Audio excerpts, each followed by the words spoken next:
সালামু আলাইকুম। কি অবস্থা সবার? গত পরশু দিনে মোটরটা কানেকশন করে গেছিলাম, এটা ভিডিও দিয়েছিলাম আপনাদেরকে। আজকে মোটরটার অবস্থা কী হয়েছে দেখেন। এই যে মোটরটার ভিতরে যে পাইপগুলো নতুন পাইপ দিয়ে কানেকশন করছি, অথচ পাইপগুলোর অবস্থাটা কী হয়েছে দেখেন।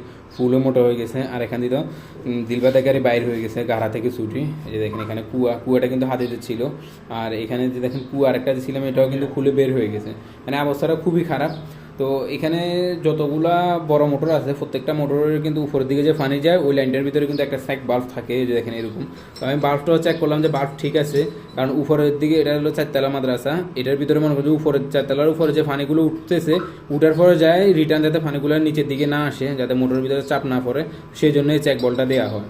তো আসলে সমস্যাটা কোন জায়গায় সেটা আমি বুঝলাম না। এই পাইপগুলাই অবস্থা হয়ে মোটরটা এইভাবে খুলে যাওয়ার কারণটা কি আপনারা যারা জানেন তারা অবশ্যই কমেন্ট করে জানাবেন।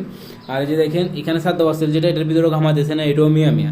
আর যে টাঙ্কির ভিতরে নিচে যে টাঙ্কিটা আছে এটার ভিতরে দেখলাম এটার ভিতরে স্যাক বলটাও মিয়া মিয়া। যে দেখেন এটার ভিতরে স্যাক বল দিয়েছিল, এটা 2 ইঞ্চি পাইপ, এটাও কিন্তু মিয়া মিয়া স্যাক বল। এই যে দেখেন আমি পানি দিয়ে রেখে দিচ্ছি, কিন্তু স্যাক বলটা থেকে কিন্তু 1 ফুটও পানি কিন্তু কমতেছে না, মানে বাইরে হতেছে না।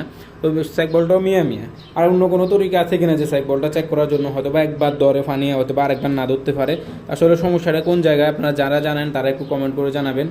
তবে এই একটু মনে করেন যে আমি এই আগে এরকম কিন্তু খুলে গেছিলো, তো আমি নতুন করে ওয়ারিং করছি। আমি ভাবছিলাম যে গাড়া সমস্যার কারণে খুলতে পারে।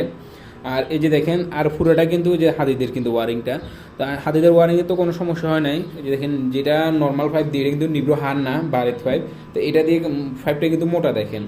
এই পাইপটা দিয়ে কানেকশন করার পরেও কিন্তু এই যে দেখেন পাইপটা ফুলে কি মোটা হয়ে গেছে দেখছেন।